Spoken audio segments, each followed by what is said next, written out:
Hello बच्चों, कैसे हो?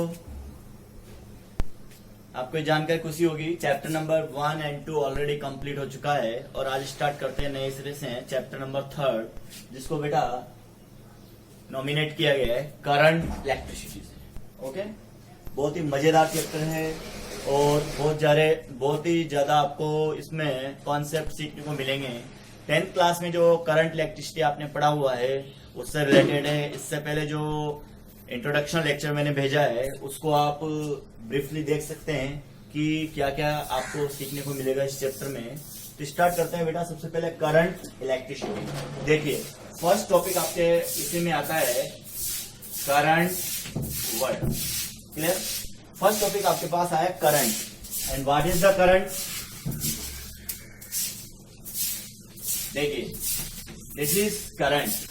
अब करंट की जो मेन डेफिनेशन होती है 10th क्लास के अकॉर्डिंग जो आपने पढ़ी हुई है कि किसी भी पर्टिकुलर जो कंडक्टर वायर होता है या पर्टिकुलर जो करंट कैरिंग वायर होते हैं उसके अंदर क्या होता है बेटा, चार्ज फ्लो होता है। तो यहाँ पे आपने एक डायग्राम बनाया। सपोज ये कोई वायर है, इसमें इस वायर का जो एरिया होगा वो कैपिटल ए होगा और यहाँ पे लेंथ होगी स्मॉल एल। ठीक है? In this order capital Q coulomb charge flow with in T time. इस पर्टिकुलर कंडक्टर वायर में कैपिटल Q कूलम्ब चार्ज जो कंप्लीट चार्ज फ्लो हो रहा है, फ्लो इन दिस डायरेक्शन। ठीक है? तो ये फ्लोटेशन डायरेक्शन हो गई, flow in this direction within T time. तो व्हाट इज, अगर मान लो टी सेकेंड टाइम ऑर्डर में यहां पे capital Q coulomb charge flow होता है तो प्रति सेकेंड पर सेकेंड आपको amount of flow charge calculate करना है। तो that is equal to Q upon T coulomb upon second. Clear? जब I की वैल्यू Q अपॉन टी से डिनोट की जाती है तो करंट की जो नेक्स्ट डेफिनेशन यहाँ पे बनती है, फर्स्ट फॉर्मूला, वो क्या बनता है, I is equal to Q upon T, जैसा कि यहाँ पे आपको नॉमिनेट किया है। तो फर्स्ट जो करंट का फॉर्मूला आपके पास आया है वो आया बेटा I is equal to Q upon T. Okay, देखिए बेटा, अब जो I is equal to Q upon T आया है उसमें आपको अगर नेक्स्ट लेवल पे बात करें तो capital Q is replaced with by any. इसका मतलब I का जो नेक्स्ट फॉर्मूला बनेगा वो बनेगा NE अपॉन टी। क्लियर? और यहां पे आपको पता है कि अगर पर्टिकुलर टी टाइम इंटरवल में अगर capital Q coulomb charge flow होता है तो यहां से एक और फॉर्मूला आपके पास आएगा, उसे बोलते हैं आप rate of the flow of charge with regarding to the time, with reference to the time. तो यहां पर अगर Q कोई फंक्शन ऑफ टी है उसका आप टी के रेफरेंस में डिफरेंशिएट करते हैं तो that is denoted the dq by dt and dq by dt का जो आउटपुट होगा that is called as current. तो करंट का फर्स्ट फॉर्मूला आपके पास आ चुका है Q upon T, second formula आपके पास आ रहा है dq by dt, third formula आपके पास आ रहा है NE अपॉन टी। देखिए 1 अपॉन टी यहाँ पे किसको डिनोट करता है, फ्रीक्वेंसी को। फ्रीक्वेंसी स्मॉल f हो सकती है, इसका मतलब I की वैल्यू क्या होगी, NE अपॉन f, एक फॉर्मूला भी आ गया। और यहां से I की जो वैल्यू होगी वो होगी कूलम्ब चार्ज जो भी अवेलेबल है मल्टीप्लाई विथ फ्रीक्वेंसी। इसका मतलब I is equal to NEF, NE the amount of charge और स्मॉल f द फ्रीक्वेंसी। तो यहाँ पे आपके पास जो कंप्लीट फॉर्मूलाज अवेलेबल है, फर्स्ट है Q अपॉन टी, सेकेंड है dq बाई dt, थर्ड है NE अपॉन टी और नेक्स्ट है NE अपॉन इंटू f और I is equal to Q into f। Clear? तो ये फॉर्मूला यहाँ पे कंप्लीट होता है। यहां पे charge time, charge, frequency, electron number या फिर Q is equal to the function of time based जो भी फॉर्मेट आपके पास है उससे रिलेटेड आपको dq बाई dt की सॉल्यूशन करना है। तो चार्ज इक्वेशन का अगर t के रेफरेंस में डिफरेंशिएशन करेंगे तो वह आपको कंप्लीटली करंट इक्वेशन देगा और करंट इक्वेशन जो आएगा वो ऑब्वियसली फंक्शन ऑफ टाइम आएगा। इसमें पर्टिकुलर टी टाइम को पुट करते हुए आपको करंट कैलकुलेट करनी है। ठीक है? तो ये फर्स्ट फॉर्मेट आपको जो समझाया है ये केवल फॉर्मूला बेस्ड है। अब लेते हैं second theoretical part. Clear? Theoretical part में सीखने को मिलेगा आपको कि कन्वेंशनल करंट क्या होती है और इलेक्ट्रॉनिक करंट क्या होती है। देखिए, अब अमाउंट ऑफ चार्ज को फ्लो करवाने के लिए आपको एक बैटरी से कनेक्ट करवाते हैं, कंडक्टर वायर को। तो ये एक वायर है, ठीक है। इस वायर को आपने किससे कनेक्ट किया? बैटरी से कनेक्ट किया। ये माइनस एंड प्लस हो गया, ये माइनस प्लस, और ये 20 वोल्ट की बैटरी है। यहाँ पे आपने प्लस लगाया, यहाँ पे माइनस लगाया। Small Q coulomb charge. देखिए यहाँ पे दो वैल्यू है। यहाँ पे मैंने कंडक्टर वायर के अंदर जो एक न्यूट्रल वायर होता है, कंडक्टर के अंदर फ्री इलेक्ट्रॉन अवेलेबल होता है, लेकिन यहाँ पर अमाउंट ऑफ चार्ज पॉजिटिव भी अवेलेबल हो सकता है, अमाउंट ऑफ चार्ज नेगेटिव भी अवेलेबल हो सकता है। क्लियर? अब आपने क्या किया? एक बैटरी लगाई, बैटरी का पोटेंशियल भी है, तो that is called as EMF. Clear? जहां तक ये ओपन सर्किट में है उसको आप ईएमएफ से डिनोट करेंगे। तो EMF provide to the electromotive force. Clear? तो यहां पे जो भी रिसर्च की जाएगी करंट फिनोमिना पे, वो यहां पे इलेक्ट्रॉन को मानते हुए की जाएगी। Electromotive force means this battery provided the force to flow of electron in this current carrying wire. Clear? यहाँ पे टाइप ऑफ करंट की बात करते हैं, तो type of current direction two type की होती है। देखिए, फर्स्ट होता है convention current. Clear? Convention current होती है अगर पॉजिटिव चार्ज किसी पर्टिकुलर डायरेक्शन में फ्लो हो तो करंट डायरेक्शन भी उसी में क्या होती है? फ्लो होती है। मींस अगर किसी पर्टिकुलर सर्किट में, क्लोज सर्किट की बात की जा रही है, तो उस क्लोज सर्किट में अगर पॉजिटिव चार्ज किसी एक पर्टिकुलर डायरेक्शन में फ्लो होता है तो जो डायरेक्शन ऑफ करंट होगी उसे आप कन्वेंशन करंट का नाम देंगे। और सेकेंड वर्ड आपके पास है इलेक्ट्रॉनिक करंट। इलेक्ट्रॉनिक करंट का मतलब क्या होता है कि किसी भी सर्किट में इलेक्ट्रॉन की डायरेक्शन के बिहाफ पे अगर करंट की डायरेक्शन को डिनोट किया जाए तो उसे आप इलेक्ट्रॉनिक डायरेक्शन करंट के नाम से जानेंगे। ठीक है? तो ये तो हो गया type of current direction. There are two types of current direction available, first convection current and second electronic current. Convention current जो डायरेक्शन होती है वो किसी भी पॉजिटिव चार्ज के फ्लोटेशन को रिप्रेजेंट करती है कि the positive amount of charge flow in this direction, the amount of current always flow in that direction. And the electronic current direction is denoted by the flow of electron direction. अगर electron left side move कर रहा है तो current जो direction देगी वो right side देगी। Means you know very well the amount of current flow direction is always opposite to direction of flow of electron. Okay, चलो इसको यहाँ पे कंप्लीट करते हैं। अब देखिएगा, नेक्स्ट लेते हैं इलेक्ट्रोमोटिव फोर्स क्या होता है। इलेक्ट्रोमोटिव फोर्स मींस इलेक्ट्रॉन को मोटिवेट करने के लिए एप्लीकेबल फोर्स। मींस इस पर्टिकुलर जो सेगमेंट दिया हुआ है इसमें बहुत सारे इलेक्ट्रॉन अवेलेबल है, यहाँ पे बहुत सारे इलेक्ट्रॉन्स अवेलेबल है और these electrons flow in this wire by the help of applicable EMF. ठीक है? जैसे आपने यहाँ पे प्लस अप्लाई किया तो यहां पर क्या अप्लाई करोगे? Minus, and this negative voltage this negative voltage repelled to this direction and positive attract to these electrons. Clear? Segment यही बोलता है यहाँ पे कि अगर आपने इसको पॉजिटिव नेगेटिव अप्लाई कर दिया तो ये पॉजिटिव वोल्टेज इस इलेक्ट्रॉन को क्या करेगा? अपनी तरफ खींचेगा, और नेगेटिव इस इलेक्ट्रॉन जो नेगेटिव पोटेंशियल उससे कहां जाएंगे? दूर जाएंगे। लेकिन अपने को यहाँ पे क्या करना है? The direction of current flow represent करनी है। तो यह हो गया अमाउंट ऑफ डायरेक्शन, क्योंकि करंट हमेशा कहां से निकलती है? प्लस से निकलती है। अब आपको यहां पे अप्लाई करना है कि पॉजिटिव सेगमेंट के कारण इलेक्ट्रॉन कहां फ्लो हो रहा है? माइनस से प्लस की ओर। जैसे मान लो ए और बी, यहाँ पे दो सेगमेंट डिनोट कर दी है। The amount of electron flow from B to A and positive charge always flow from A to B. इसका मतलब ए से बी की ओर क्या फ्लो होगा? Positive charge. एंड बी से ए की ओर क्या फ्लो होगा, नेगेटिव चार्ज। नेगेटिव चार्ज मतलब इलेक्ट्रॉन, क्या फ्लो होगा, इलेक्ट्रॉन फ्लो होगा।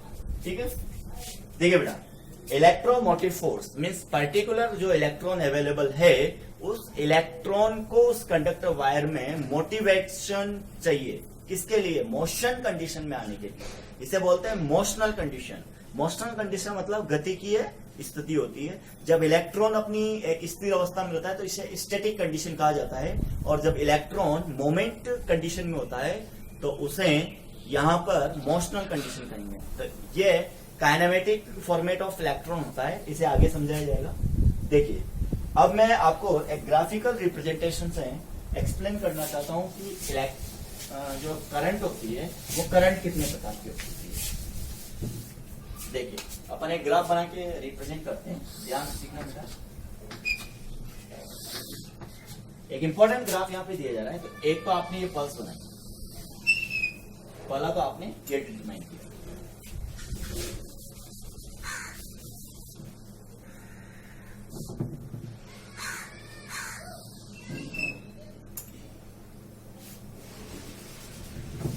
देखिए, first of all there are curvature format that is called as AC current, alternating current, clear? Second है बेटा आपके पास DC, constant zero frequency current होती है, तो that is called as DC, clear? और एक आपके पास है पल्स फॉर्मेट करंट, क्लियर? इसको बोलेंगे पल्स सोनाइट करंट। क्या बोलेंगे इसको, पल्सोनाइट करंट, क्लियर? तो डायरेक्शन ऑफ जो करंट बिहेवियर होता है, जैसे मान लो एसी करंट है, तो एसी करंट का मतलब क्या होता है, कुछ सेगमेंट ऑफ टाइम के लिए वो पॉजिटिव फॉर्मेट में रहेगा, कुछ सेगमेंट ऑफ टाइम के लिए वो नेगेटिव फॉर्मेट में जाएगा। डीसी करंट का मतलब क्या होता है, this type of current which है होता है जीरो फ्रिक्वेंसी, फ्लक्चुएशन कम होगा। और पल्सोनेट करंट का मतलब होता है that is not completely AC, that is not completely to DC, clear? Okay,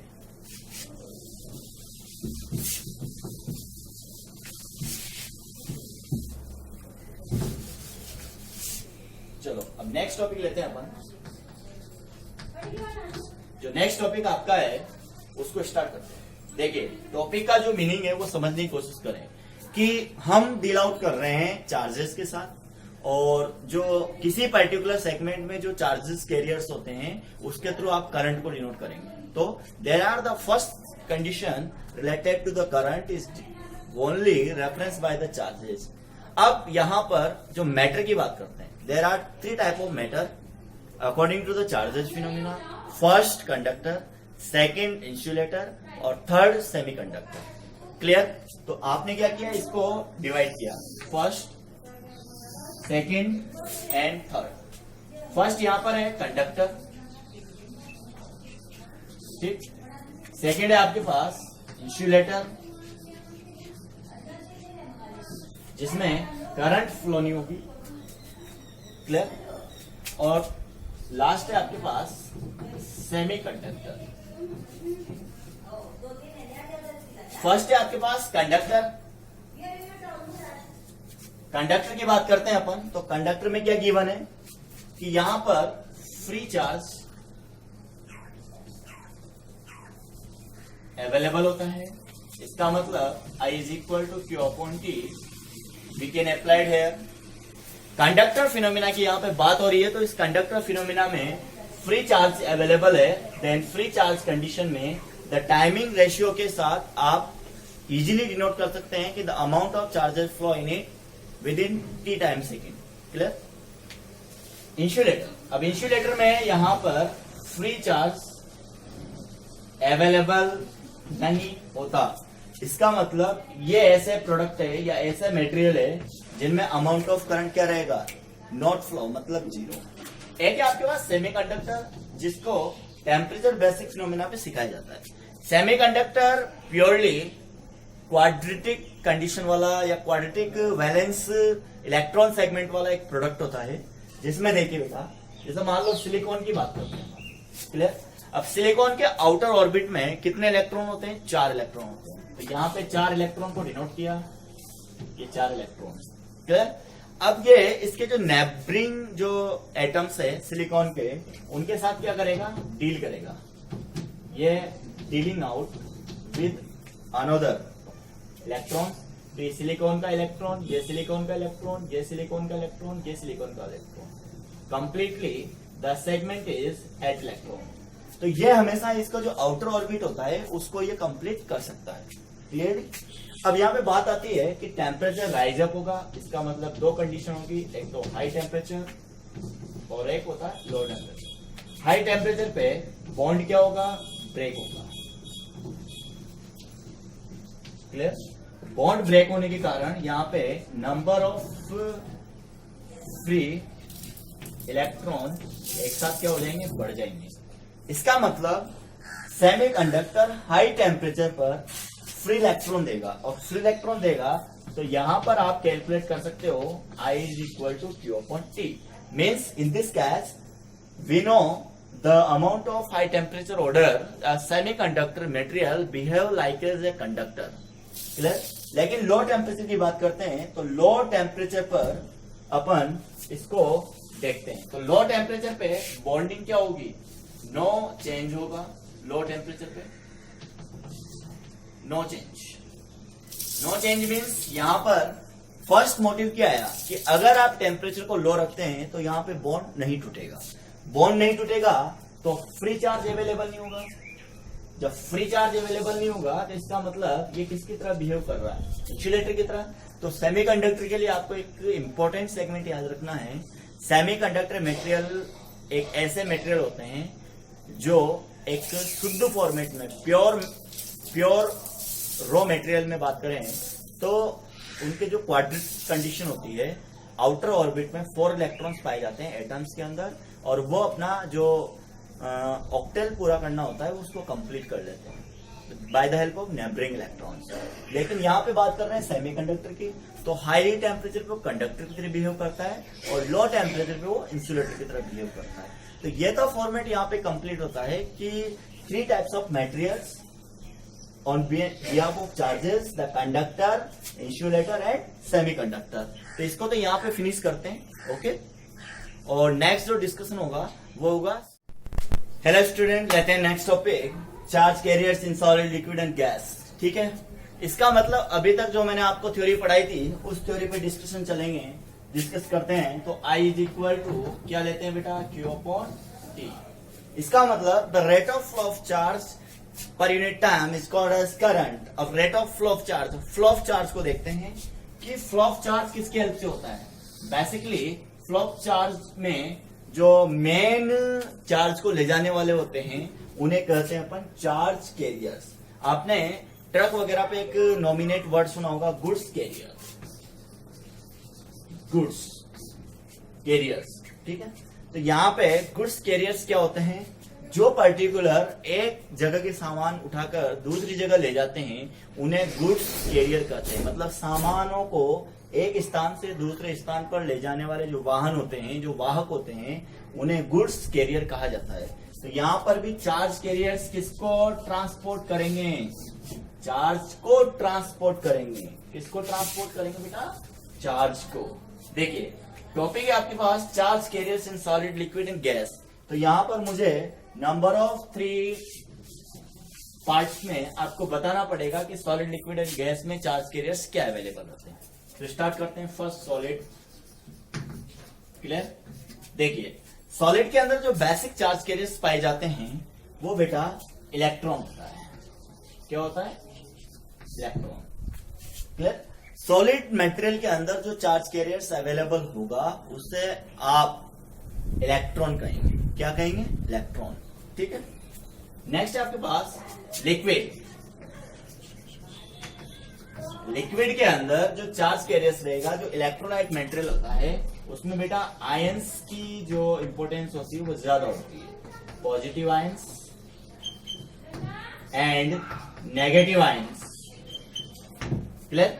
आपने देखा होगा एक इलेक्ट्रोकेमिस्ट्री एक ऐसा वर्ड है जिसे आप केमिस्ट्री में डील आउट कर सकते हैं, और ऑलरेडी भी किया भी है आपने 11th क्लास में। इलेक्ट्रोकेमिस्ट्री एक ऐसा पर्टिकुलर चैप्टर है जिसके अंदर आपको ये बताया गया है कि एनोड एंड कैथोड यहाँ पे होते हैं ए एंड सी। तो इसके अंदर आप जो लिक्विड फिल करते हो, जैसे मान लो KCl, क्लियर, KCl मिक्स एक लिक्विड है, इलेक्ट्रोलाइट लिक्विड जिसे कहा गया है, इलेक्ट्रोलाइट लिक्विड। तो इलेक्ट्रोलाइट लिक्विड जो होता है उसमें पॉजिटिव आयंस और नेगेटिव आयंस ही मेन फॉर्मेट होते हैं। इलेक्ट्रॉन और आयंस का जो सेगमेंट होता है, फ्लो ऑफ चार्जेस और या फिर amount of flow of current. Next है आपके पास गैसेस, क्लियर। गैसेस के अंदर जो मेन मोटिव पार्ट होता है वो आयोनाइजेशन ऑफ गैस होता है। क्या होता है बेटा? Ionization of gas, clear. आपको क्या करना पड़ेगा, किसी पर्टिकुलर चैम्बर में एक गैस फिल की, SO2 वगैरह आप ले सकते हैं इसमें एग्जाम्पल के रूप में, और इस पे highly potential V voltage apply करना पड़ेगा। जब आप पोटेंशियल लेवल इस पे अप्लाई कर रहे हो तो ऑटोमेटिकली गैस चैम्बर में जो इलेक्ट्रॉन, जो गैसेस मॉलिक्यूल्स है, उन गैसेस मॉलिक्यूल्स में इलेक्ट्रॉन कॉन्फिगरेशन क्या होगा? कोलाइड होगा, clear. They collide to each other, collide to each other. इसका मतलब क्या होगा? आयोनाइजेशन ऑफ गैस, जो गैसेस एटम्स आपके पास है उनमें आयोनाइजेशन फैक्टर आयंस बनेंगे, क्लियर। और जो आयंस पॉजिटिव और नेगेटिव होते हैं वो ऑलरेडी क्या होंगे? ट्रांसपोज होंगे। और इनका जो ट्रांसपोर्टेशन होता है इलेक्ट्रॉन्स का, चार्ज कैरियर्स का, आयंस का, वो बेटा जिग-जिग सेट में होता है ऐसे। इसका मतलब यहाँ पे मैं इस पाथ को डिनोट कर रहा हूं, इस पाथ को। तो ये एक रैंडम मोशन जिसे कहते हैं random motion, clear. Random motion एक बहुत इंपॉर्टेंट पॉइंट है। रैंडमली वो किधर भी मूव ऑन कर सकता है, that is called as random motion. तो हमेशा याद रखना, जो इलेक्ट्रिक कंडक्टर होता है उसके अंदर आपने इलेक्ट्रॉन को फ्लो करवाया या चार्ज कैरियर्स को फ्लो करवाया, तो इनका जो फ्लोटेशन होता है, जैसे मान लो नेक्स्ट टॉपिक होगा ड्रिफ्ट वेलोसिटी आएगा, और ड्रिफ्ट वेलोसिटी का डेरिवेशन बहुत ज्यादा इंपॉर्टेंट है। तो यहाँ पे रैंडम मोशन को डिनोट किया गया है। रैंडम मोशन का मतलब हुआ कि जैसे मान लो एक पर्टिकुलर रूम के अंदर आपने बहुत सारे चूहों को छोड़ दिया, क्लियर। अब वो चूहे, एक चूहा दूसरे चूहे के पास जा रहा है, तो वहां तक जाने में कोलाइड जब कांटेक्ट होगा उससे पहले बात कर रहे हैं, एक पॉइंट से वो दूसरे पॉइंट पे जा रहा है। इसका मतलब क्या हुआ? टाइम लिया उसने, जो टाइम लिया है उसे बोलेंगे रिलैक्सेशन टाइम, और जो डिस्टेंस कवर की है उसे बोलेंगे अपन फ्री पाथ। और कॉलिजन फैक्टर जो कोलाइड होगा, जैसे मान लो पर्टिकुलर जिसकी बात कर रहे हैं अपन रेट्स की, चूहे दीवार से भी टकराएंगे। तो जो आप यहाँ पे बात कर रहे हो कि इस पर्टिकुलर कंडक्टर पार्ट के अंदर जो इलेक्ट्रॉन होते हैं, चार्ज कैरियर्स होते हैं, आयंस होते हैं, वो एक दूसरे से टकराते हैं, लेकिन साथ के साथ वो किससे टकराते हैं? उसकी दीवारों से भी टकराते हैं। इसका मतलब collide to each other condition यहाँ पे डेवलप होगी, और जो मोशन होगा वो मोशन यहाँ पर रैंडम मोशन के रूप में होगा। उनका जो पाथ होगा वो रैंडमली होगा, यादृच्छिक को किधर भी जा सकते हैं, उनको कोई डायरेक्शन नहीं होती। जैसे मान लो एक रूम में 10 चूहे छोड़ दिए तो कहीं भी जा सकते हैं। इसका मतलब जो मोशन डायरेक्शन होगी, मोमेंट डायरेक्शन होगी, रैंडमली जनरेट होगी, और जिस स्पीड से वो मूव ऑन करेंगे उसे ड्रिफ्ट स्पीड कहेंगे, ड्रिफ्ट वेलोसिटी कहेंगे। और जो मोशन होगा वो ड्रिफ्ट मोशन होगा। क्या होगा बेटा? Drift motion. देखिए, ड्रिफ्ट मोशन के अंदर जो स्पीड या वेलोसिटी होगी वो होगी बेटा ड्रिफ्ट वेलोसिटी। क्या होगी? Drift velocity, clear it.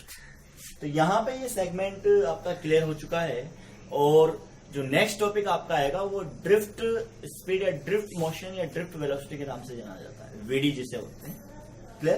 तो यहां तक का जो सेगमेंट है वो यहां पे फिनिश होता है। आपको मोस्ट इंपोर्टेंट सेगमेंट याद करने हैं कि आपके जो मोस्ट इंपोर्टेंट फॉर्मूलाज क्या है। जैसे मान लो आईटी क्वेश्चन फॉर्मूलाज मैंने आपको बताए, तो उसके क्वेश्चन भी ले लेते हैं। देखिए पहला क्वेश्चन में ले लेता हूं।